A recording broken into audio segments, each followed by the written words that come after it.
Banquets bore me. Rooms filled with people pretending they matter. Men waving their wealth like children showing off shiny rocks.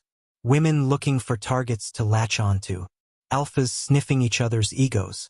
Omegas pretending weakness. The usual circus. I was planning to stay 10 minutes. Maybe 15 if someone said something stupid enough to amuse me. Then I saw him.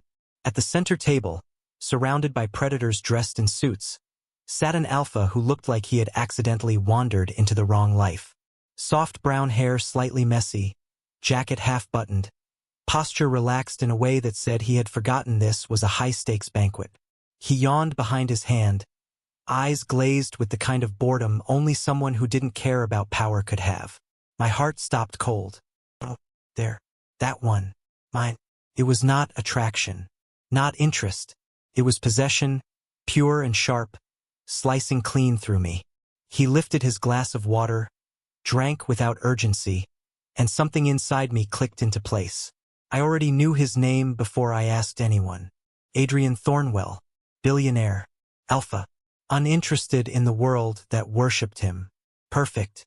I pulled my phone out under the table. Buy the building, I said softly. Yes, sir. A different wing. No, the entire structure. Now, while he was still sipping water, contracts were being transferred, signatures forged, ownership rewritten. This whole place would belong to him soon because it pleased me, because his world should never burden him. I stood to leave, planning to intercept him on the way out. A gentle introduction, a soft voice, a harmless presence he would never suspect. Except he bumped into me first. His shoulder hit mine. His glass nearly fell. His eyes widened in surprise. Warm, honey-colored, ridiculously gentle for an alpha. Oh God, I'm so sorry, he said, steadying me with both hands like I was something fragile. Fragile. Me. I almost laughed, but I dropped my gaze, let my lashes fall, softened my mouth into a small, nervous smile. No, I'm sorry. I wasn't watching where I was going. My voice came out quiet, shy, the way people expect an Omega to sound. His concern deepened immediately. Are you all right? I didn't hurt you, did I? If he knew what these hands had done, he would never ask that. But he didn't, and he wouldn't. I'm fine, I whispered. He smiled, relieved. A simple curve of lips that warmed me more than any fever. I'm Adrian. I know. The word slipped out. His brows rose, so I quickly added, everyone knows you. He laughed softly, embarrassed. I wish they didn't. Oh, sweetheart, you have no idea how much I will make that wish come true. Before he could ask more, someone called his name. Some business partner. I watched his shoulders slump in quiet dread. Sorry, he said with a sigh. Duty calls. As he walked away, I memorized everything about him. The way he tucked his hands in his pockets. The way he avoided eye contact with the sharks approaching him. The way he endured attention like it was a chore. My gentle alpha. A man who wanted peace and privacy in a world that refused to leave him alone. I would fix that. I stepped outside the banquet hall and dialed a secure number. Shift all purchases under his name. Every share, every company, every asset. Fast. Understood. And send scouts. I want every person who interacts with him evaluated. For business partnerships? For survival, I said simply. As I walked through the corridor, people bowed. They knew who I was behind the curtain. The underworld whispered my name with fear and respect. Evan Silvaris. Omega. Fighter. Strategist. Monster, depending on who you asked. None of that mattered anymore. What mattered was the soft-hearted alpha who apologized for bumping into me.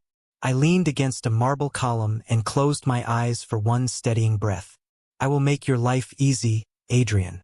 I will clear every road, break every chain, silence every threat, turn every corner of this world gentle for you. And if something refuses to become gentle, I will burn it down. My phone buzzed again. A confirmation message. Building purchased. Ownership transferred. His name now displayed on every official document. Good. I straightened my tie, fixed my expression back into harmless fragility, and returned to the banquet. Adrian was laughing awkwardly at something a CEO said. Fake laughter. Forced. He looked uncomfortable. I wanted to cut off the CEO's tongue for making him pretend. Instead, I approached slowly, keeping my steps small, timid, easy to overlook. Adrian noticed me instantly. His eyes lit up like a child seeing a safe place in a crowd. "Ah, Evan, right?" he asked gently. I nodded. "Yes. If you don't mind me joining you." "Please, I was hoping you would," he said with a smile that made way too many hearts in the room skip beats. I sat beside him, hands folded in my lap, posture shy. To everyone else, I became another delicate omega leaning toward a powerful alpha. Someone insignificant, harmless, good. Let them think that. He chatted lightly, unaware of the machinery already moving beneath his feet, unaware of the deals being signed for him, unaware that his life had already changed the moment he bumped into me. At one point he asked, "So, what do you do for work?" I smiled softly. Nothing important. If he had pried deeper, he would have found the blood-stained truth. But Adrian didn't pry. He wasn't suspicious of people. He wasn't jaded. He wasn't built for darkness. He needed someone who was. When he excused himself to take a call, I watched him leave, feeling the tug of obsession settle comfortably in my chest.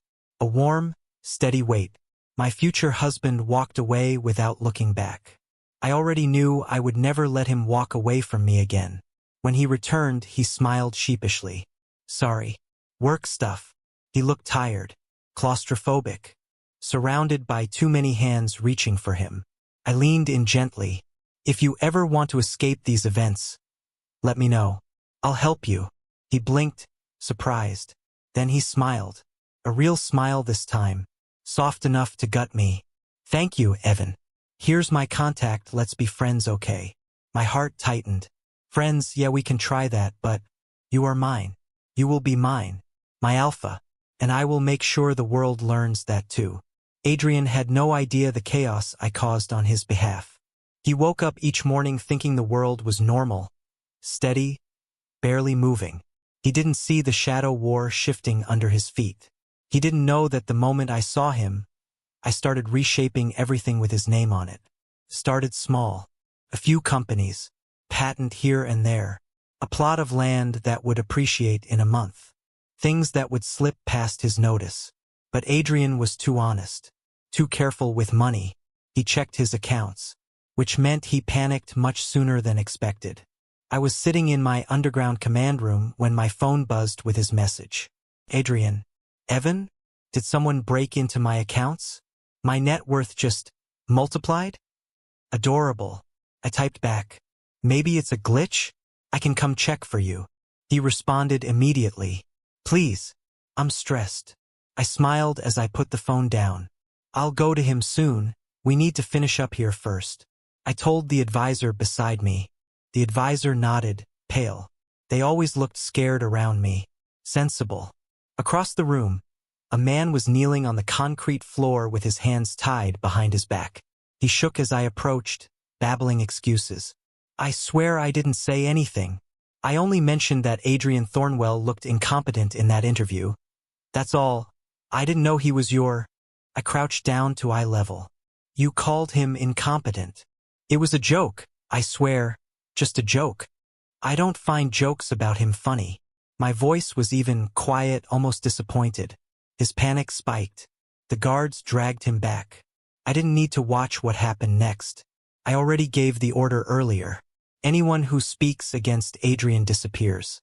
That rule saves time. I stood and dusted off my gloves. "Next," I said.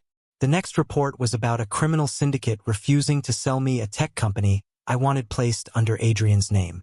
Their refusal was annoying. Their arrogance was intolerable. "Break them quietly," I said. The team scattered. By nightfall those men would be begging to sell for a fraction of the price. They always did. Another advisor approached. "Sir, the CEOs of Revia Corporation and Marlock Industries accepted your bribes. They'll sign over everything tonight." "Good. Put all assets under Adrian Thornwell. Make it look like he bought them at a discount during market dips. Yes, sir. And spread rumors that he's planning something big. Let it intimidate the minor players. The advisor bowed. Understood. Adrian didn't need to know how much blood, money, and influence it took to quadruple his wealth. He only needed to wake up feeling lucky. I grabbed my phone again. He had sent another message. Adrian, Evan, it's not a glitch. I'm going to jail. My accountant is screaming. My poor anxious alpha. I called him. He answered in 1 second. Evan. His voice was tight, stressed. I don't understand what's happening. My company's stocks jumped. Someone bought land under my name. Who? I'll come over. My tone was soft, soothing. I'll help you figure it out. He exhaled shakily. Thank you. I'm sorry for bothering you. No, you can always call me. I whispered. He didn't hear the steel beneath those words. He didn't understand he had claimed that right forever. I left the underground facility, changed into softer clothes, washed my hands until the scent of fear vanished, and carried a thermos of his favorite tea. By the time I reached his office, I was the picture of gentle concern. Adrian rushed to me the second I stepped inside. Evan, look! He pulled me toward his desk filled with financial reports. This doesn't make sense. The value of my holdings just shot up. Oh, isn't that good? I murmured innocently. No, it looks illegal. He ran a hand through his hair in frustration. I didn't make any of these purchases. I didn't approve anything. Why are people transferring their companies to me?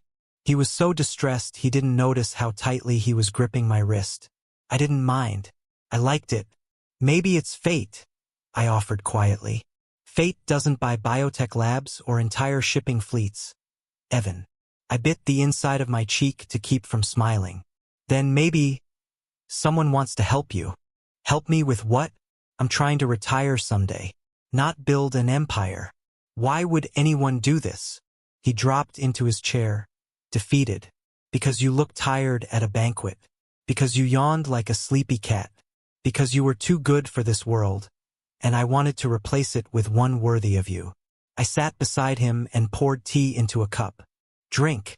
Calm down first. He hesitated, then did. His shoulders relaxed a little. Thank you, you're always so steady, he said softly. If only he knew. He scrolled through his account details again, mumbling, This is insane. I'm richer than half the people I've negotiated with. Some of these companies wouldn't sell to anybody. How did this even happen? I placed a gentle hand over his. Maybe someone believes you deserve everything. He blinked. Evan, do you know anything about this? I kept my expression wide-eyed and innocent. No? How could I know? I barely understand half of what you do. His suspicion died instantly. He smiled to reassure me. Right? Sorry. Didn't mean to drag you into my meltdown. You can drag me anywhere, I whispered before I could stop myself. He froze. I flushed. I mean, emotionally. I don't mind. I want to support you. He exhaled in relief. You're too good, Evan. If only that were true. He returned to reading his reports with a sigh, clearly overwhelmed. I watched him quietly, chest warm, heart sharp. He thought the sudden wealth was a burden. He didn't realize it was armor. I was coating his entire life in steel. And this was only the beginning. By the time the sun set, I had planned the next week's acquisitions, the next wave of silenced critics, the next destruction of anyone foolish enough to speak Adrian's name without respect. Before I left his office, he gave me a small smile. Thanks for being here. I don't know what I'd do without you.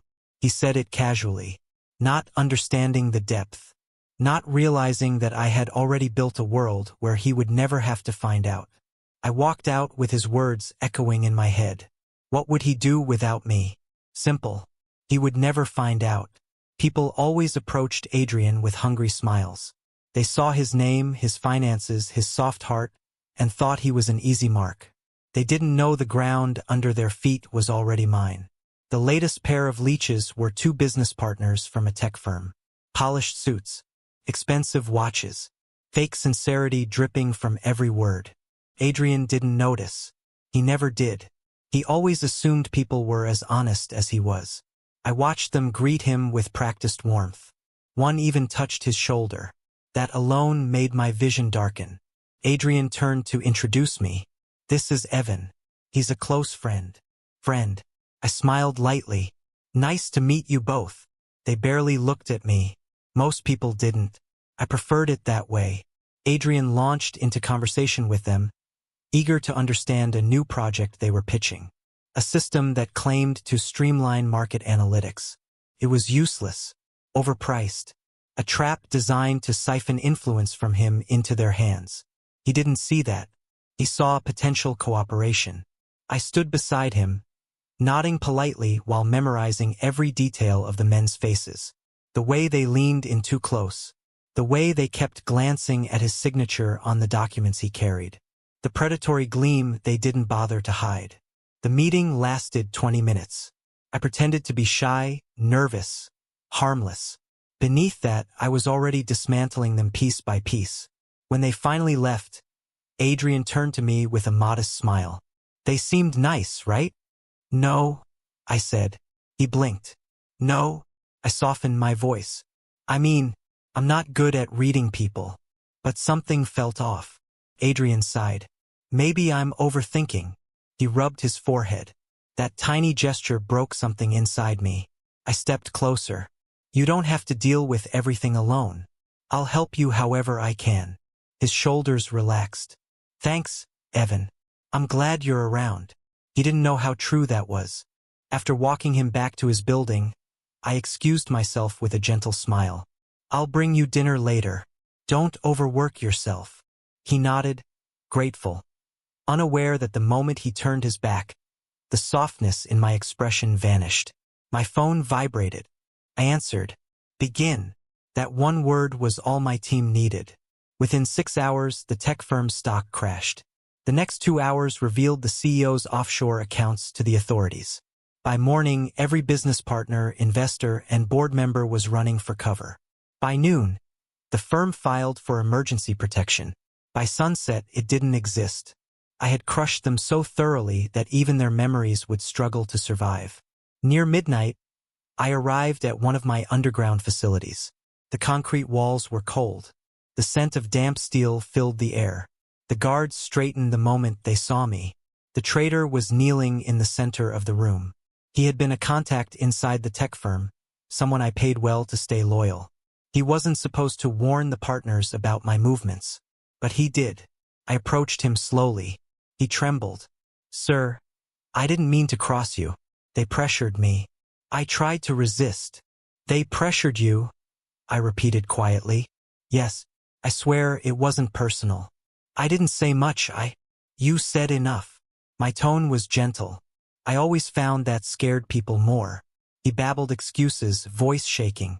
I listened patiently, even sympathetically, while cleaning the barrel of my gun with a cloth. Behind me, my second-in-command stood still, waiting for my decision.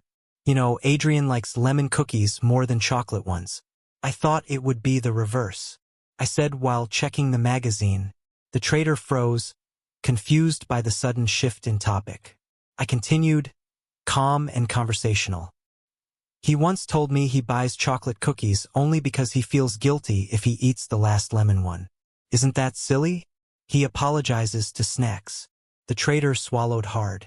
Sir, you put him at risk. I can't allow that. I said softly.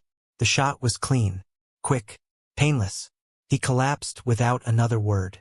I exhaled slowly, letting the stillness settle.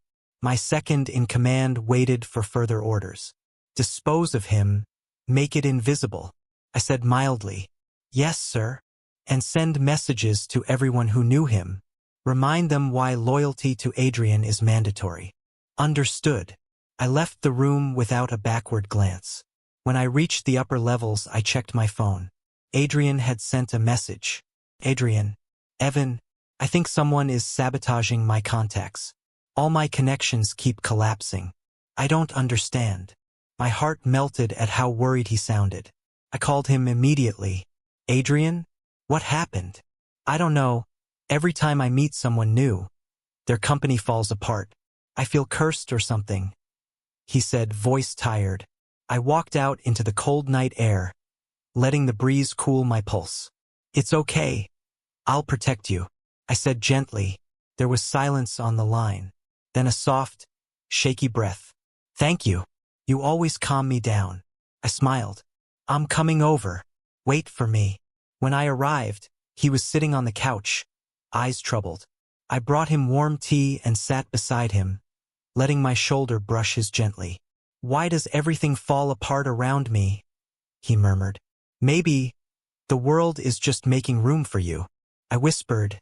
He blinked. "Room." I touched his hand, shy and hesitant. "You deserve peace, Adrian. Maybe things fall away so better ones can come." He relaxed slowly, leaning against my shoulder without noticing he did. I savored the weight of him, the trust. Adrian lived quietly, softly, completely unaware that every advantage he enjoyed was carefully constructed. Every danger was eliminated before it could reach him. Every person with ill intent was erased from existence. He didn't see the corpses behind his fortune. He didn't see the empires collapsing under my orders. He didn't see the monster sitting beside him, smiling gently. He only saw me handing him tea, me offering comfort, me being the soft presence he relied on.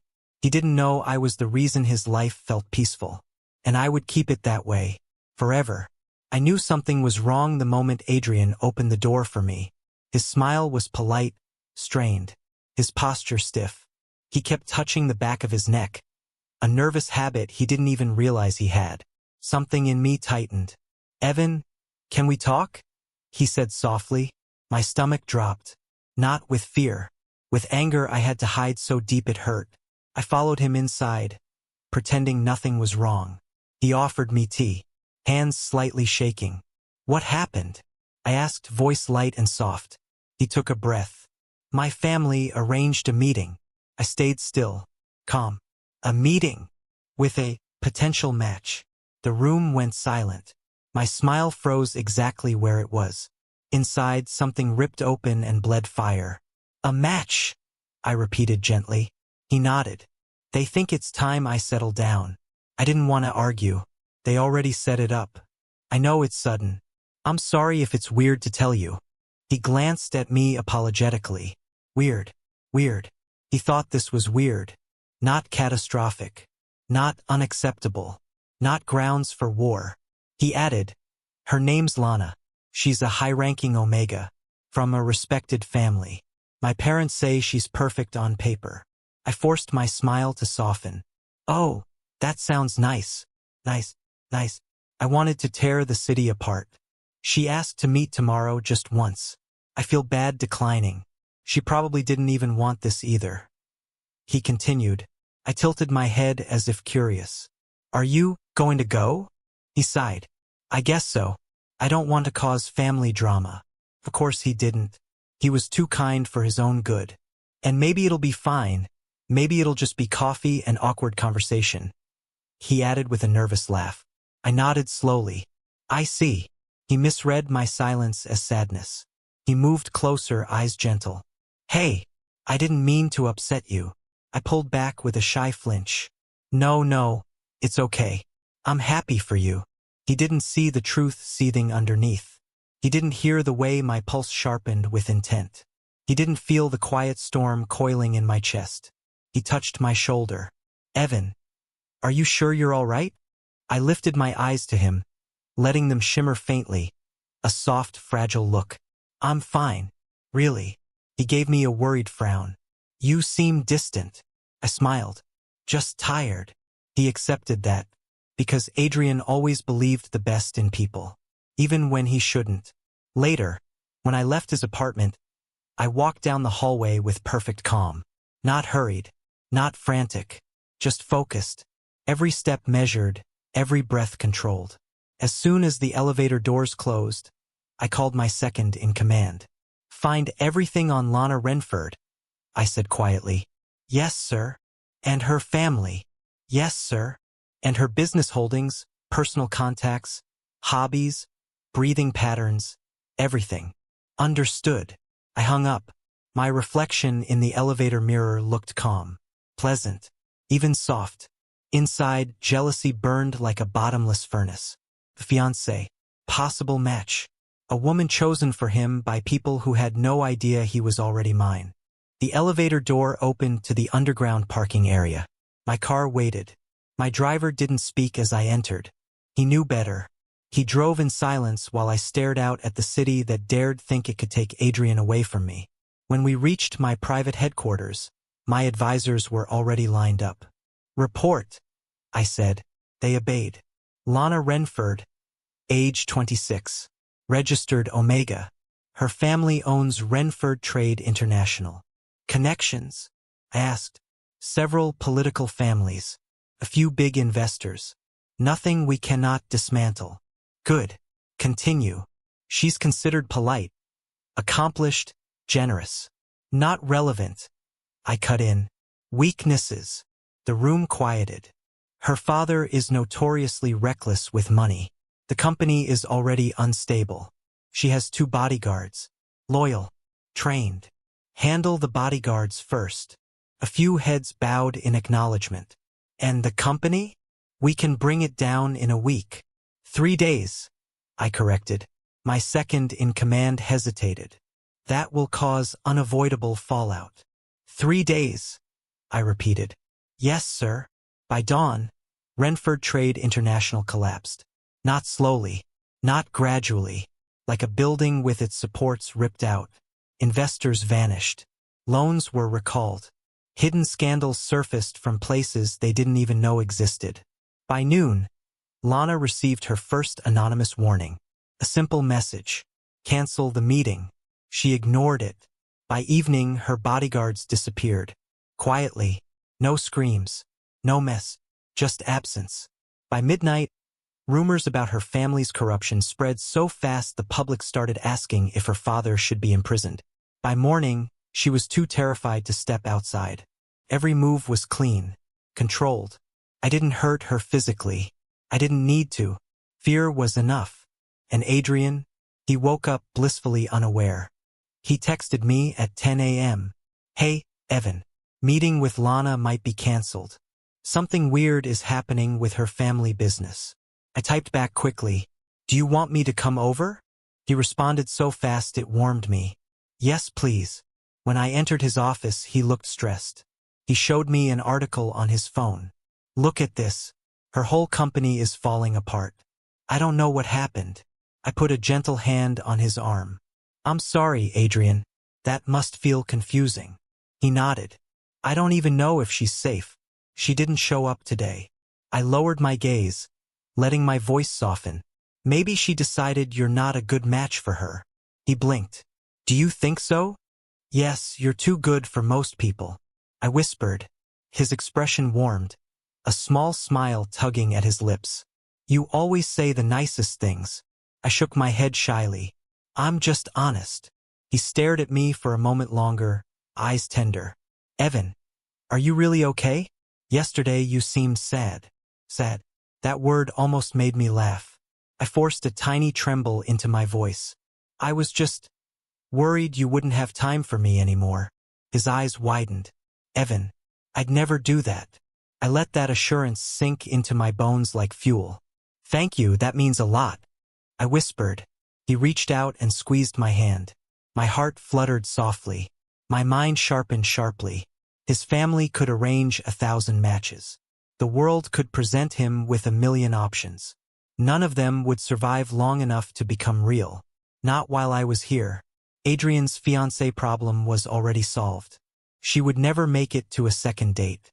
The first time the idea comes to me, I am sitting on Adrian's sofa while he rambles softly about a documentary he watched. He looks peaceful, warm, almost sleepy. My sweet alpha. My soft-hearted fool. He believes the world is kind because I keep snapping its neck behind his back. He sits close. Too close. If he leaned forward a little, our knees would touch. My pulse jumps. I want him to touch me first. I want him to break for me. I want him to choose me without thinking. But he is slow with affection. Careful. Too gentle for a monster like me. So I make a plan. A plan to make him run to me. Fight for me. Hold me like I am the only thing keeping him alive. I want that memory carved into him. Kidnapping. My kidnapping. I whisper it to my men and they freeze. I tell them it is staged, and their shoulders drop with relief. I instruct them in exact detail. The amount of fake blood on the concrete. The angle of the chains around my wrists. The script they must follow when they pretend to hurt me. The timing of the voicemail. The way the warehouse should echo when Adrian shouts my name. Everything must be perfect. Because I want him terrified. I want him desperate. I want him breathless with fear that he may lose me. I want him to need me. The night arrives.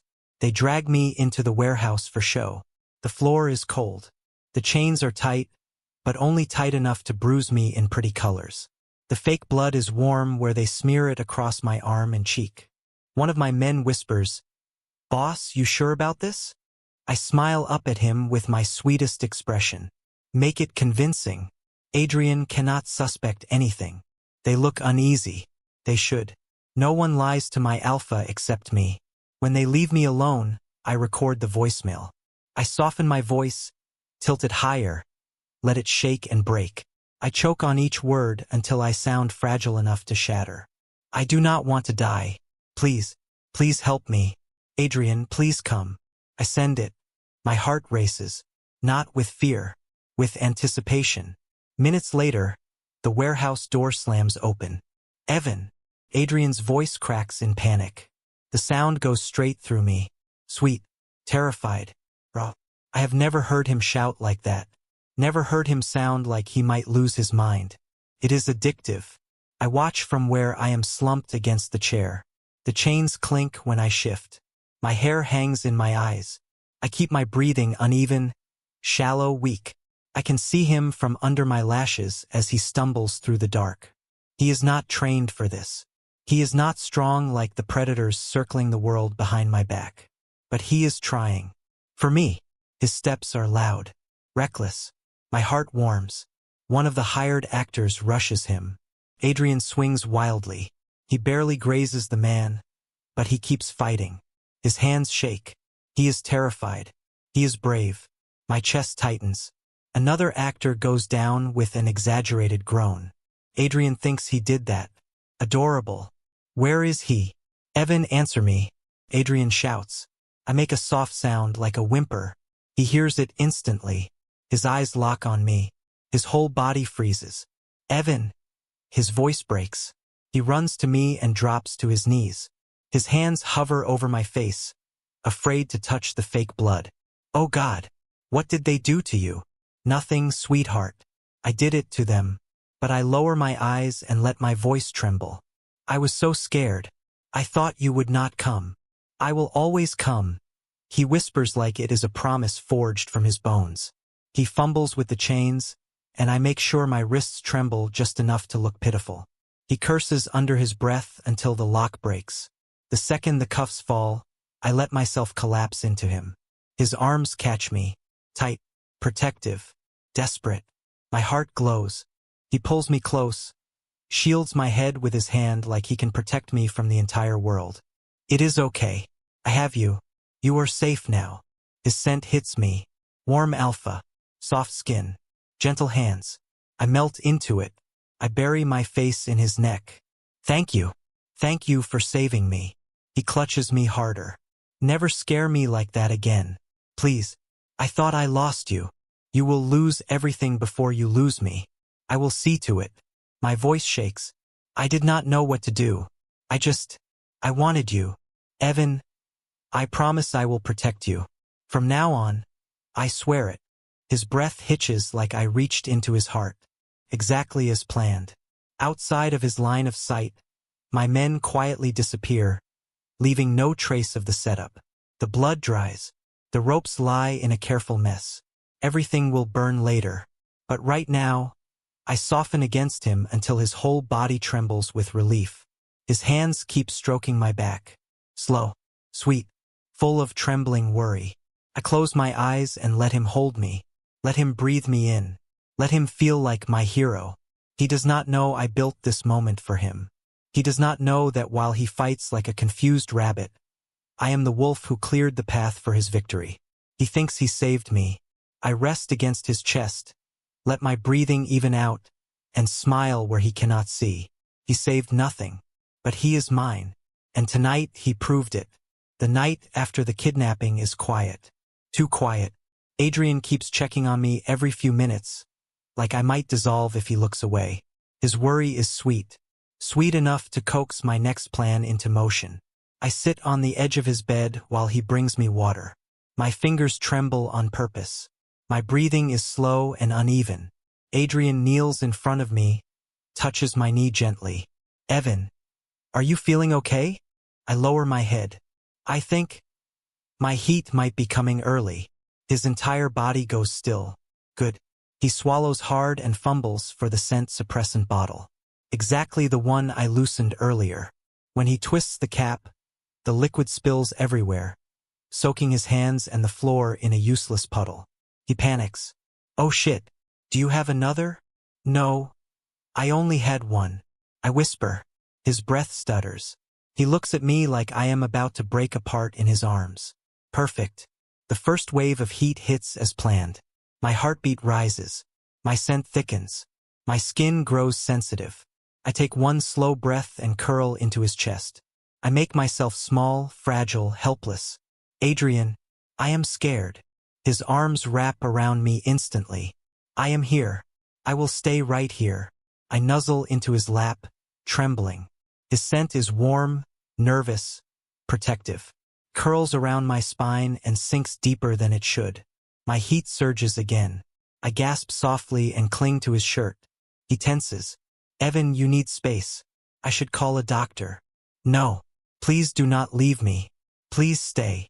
My fingers twist in the fabric. My voice shakes. His resolve cracks. I feel it. I hear it in the breath he lets out, long and shaky. He cups my face. You are not thinking clearly. I know. That is why I need you. You make me feel safe. I lift my eyes wide, watery, vulnerable. His hand trembles against my cheek. I lean into it.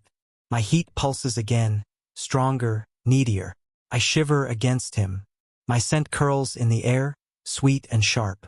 He stiffens with instinct, with concern, with something deeper he cannot name. Adrian, it hurts. I whisper.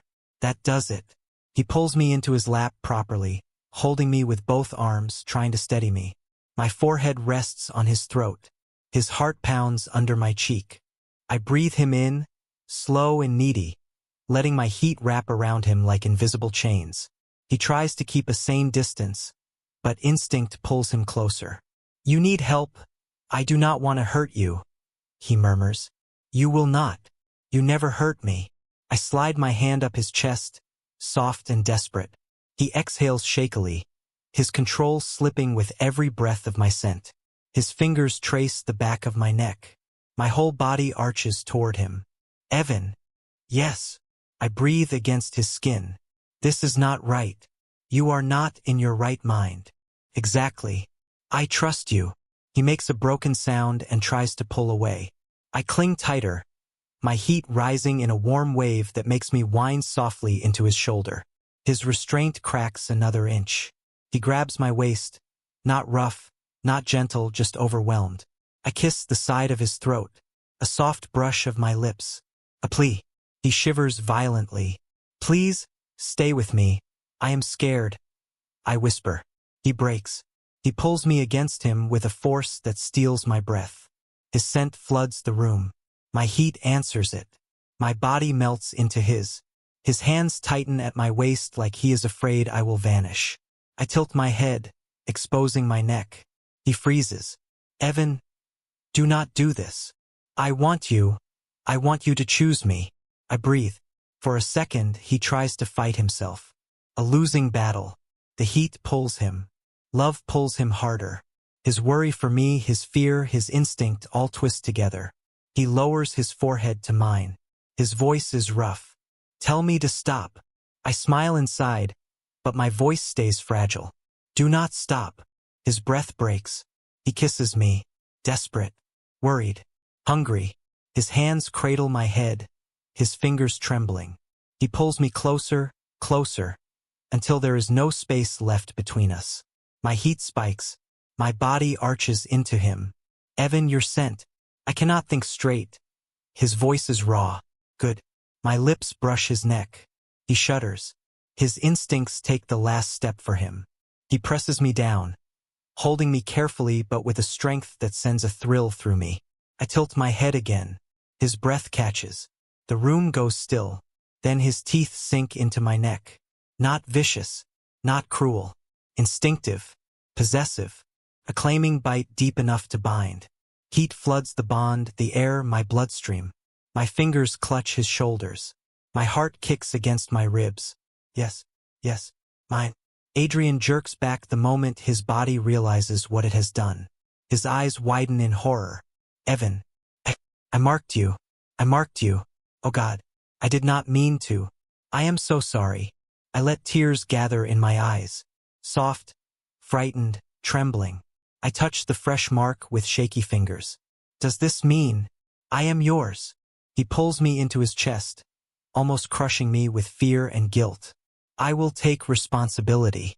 Promise. I will not let you be hurt. Not ever. I hide my smile in his shirt. You already let me in, sweetheart. And now you can never let me go. Dating Adrian feels almost cruel. Not because he hurts me, but because he trusts me so completely.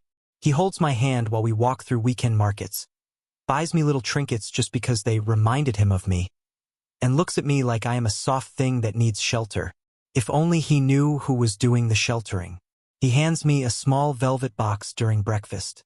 I saw this yesterday. It looked like something you would like. Inside is a delicate silver bracelet. My initials. His initials. 2 tiny charms that fit together. My heart warms, then twists. I smile shyly, lowering my eyes like I am overwhelmed. Thank you. I love it. He beams soft and proud. He kisses my forehead. You deserve nice things. I curl into him, pretending to hide my face. I like when you spoil me. He laughs. You make it easy. He thinks I am cute, gentle, easily flustered. A sweet omega who clings to his arm because he needs comfort. He has no idea I cling to him because it keeps my hands steady after a night of blood and commands. Later, I walk him to his car and wave until he disappears down the street. As soon as he is gone, I turn and my expression drops to its true form. Cold, focused, hungry. My phone vibrates. A message from my assistant. They requested mercy. Your orders. I type back. No mercy. They tried to pressure Adrian into a deal he didn't want. Erase the entire board. He replies instantly. Yes, sir. I close the phone gently and slip it into my pocket like nothing happened. Adrian's bracelet glints on my wrist. I head to the basement level of an abandoned hotel my organization uses. The air is cold. The lights are dim. My people bow as I pass. No one meets my eyes unless I want them to. Their fear is steady, familiar, comforting. One of the men kneels. Boss, the interrogation room is prepared. I nod. Handle it without making a mess. They know what mess means. They nod sharply and rush off. I walk through the corridor. The metal doors, the muffled voices inside, the distant thump of someone being dropped onto a chair, the low hum of machinery used for persuasion. Everything is controlled, clean, efficient. I built this place with one purpose. Remove threats before they reach Adrian. A new recruit trembles as I approach. He bows too deeply. Boss, your gloves are ready. I look at the fresh pair laid out on the tray. Black leather, unscented, perfect for what must be done. I slip them on. My hands flex. I imagine Adrian's gentle smile and feel steadier. One of the traders is brought out of a room, pale and shaking. He stares at me with something between terror and awe. He tries to speak, but his voice breaks. I tilt my head. You should not have brought your schemes anywhere near my mate. He drops to his knees. Please, we did not know. No, you did not think. I say simply. I gesture with 2 fingers. My men drag him away. I do not need to stay. I do not need to watch. My commands are enough to reshape entire companies, dynasties, families. Everything collapses at the slightest disapproval from me. And all of it is for Adrian. When I return home, The penthouse smells like vanilla and faint citrus. Adrian must have cleaned earlier. He likes keeping things tidy. He says it helps him feel at peace. He has no idea I spend every night wading through the filth of humanity to keep that peace intact. He emerges from the kitchen, surprised. "You are home early." I let my shoulders sag, stepping toward him with small, unsure steps. "I missed you." His face softens immediately. He opens his arms and I walk into them like I belong there. His warmth sinks into me. My breathing steadies. My heartbeat slows. He presses a kiss to my temple. "Rough day." I nod, letting my voice tremble a little. "I just wanted to see you." He holds me tighter. "Then stay close. I am not going anywhere." Sweet man. Innocent alpha.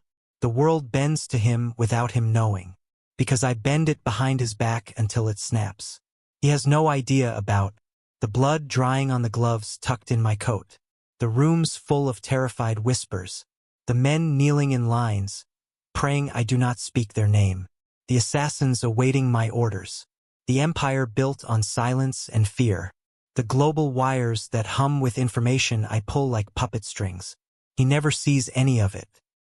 He only sees me curled against him on the couch, playing with the edge of his sleeve, smiling shyly because his presence warms me.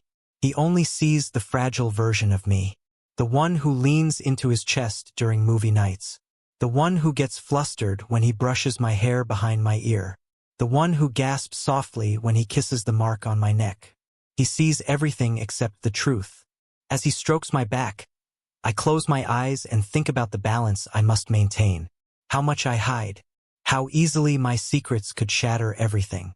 If he ever discovers what I am, the world will end for me. Not because he will be in danger, but because I will watch his eyes fill with fear of me instead of fear for me.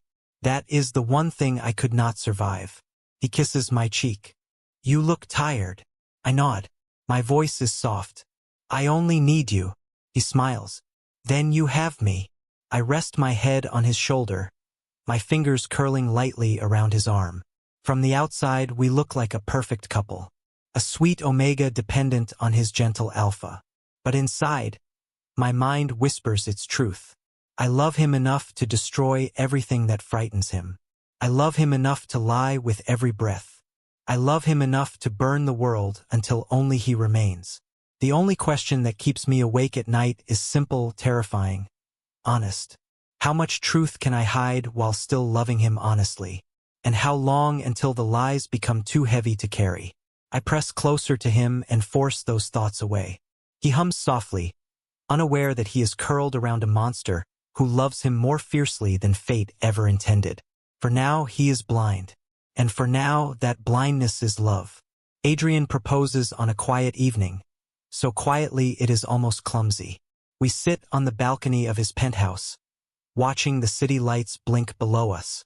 I lean against his shoulder, pretending to enjoy the breeze when I am actually calculating the movements of a man 3 buildings over who has been following us for 2 days.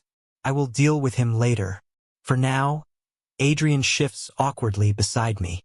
His heartbeat grows uneven, his breathing shallow. He is trying to speak but cannot decide how. My sweet alpha. I almost smile. He clears his throat. "Evan, there is something I want to ask you." I look up at him with wide, soft eyes, the ones that make him melt. "What is it?" His hands fumble in his pocket. A small box appears. His fingers shake slightly. He opens it, revealing a ring that shines under the city lights. My heart twinges. Once, sharp. "Will you marry me? I want a life with you, if you want that too." He asks, voice unsteady. I act shocked. My lips part. My breath catches. I cover my mouth with trembling fingers. "Adrian, I do not know what to say." He panics immediately. "It is okay if you want time, really. I do not want to pressure you." He thinks he needs to calm me. He thinks I am overwhelmed. He thinks he is asking a fragile, delicate omega to share a future. He has no idea he is handing me the world I already burned for him. Tears gather in my eyes as I whisper, "Yes, I want to marry you." His entire face lights up. He wraps his arms around me, pulls me close, and I let myself fall into him, letting the affection wash over me like warmth I never earned. Inside, I feel victorious, warm, soft in a way that scares me. I would kill for him without hesitation. I already have, but I would live for him too, even if it means lying with every breath. The wedding preparations unfold like a war plan. Adrian's family is delighted. His mother cries when she hears. She hugs me too tightly and calls me Sweet Evan. I smile shyly, pretending to be flustered by the attention. Meanwhile, 2 floors below the engagement party, my men are sorting through a list of potential threats disguised as caterers and photographers. Every name is investigated. Anyone suspicious disappears. Quietly, cleanly. I spend my mornings drinking tea with Adrian's grandmother, and my afternoons ordering the destruction of any group or person that might stir trouble for him. By the day of the wedding, the world has been trimmed, polished, corrected. Perfect for my alpha. The ceremony is beautiful. Adrian's suit is crisp, his smile warm. His eyes soften every time he looks at me. My hands shake as he takes them, but only because I make them. To him, I look nervous, delicate, fragile. In truth, my pulse is steady, cold, focused. His family fills the front rows. Business giants crowd behind them, whispering congratulations, unaware that their presence has been approved by me long before Adrian sent invitations. Half the guests are my people dressed as harmless relatives. They smile politely. They clap at the right moments. They look harmless. They are anything but.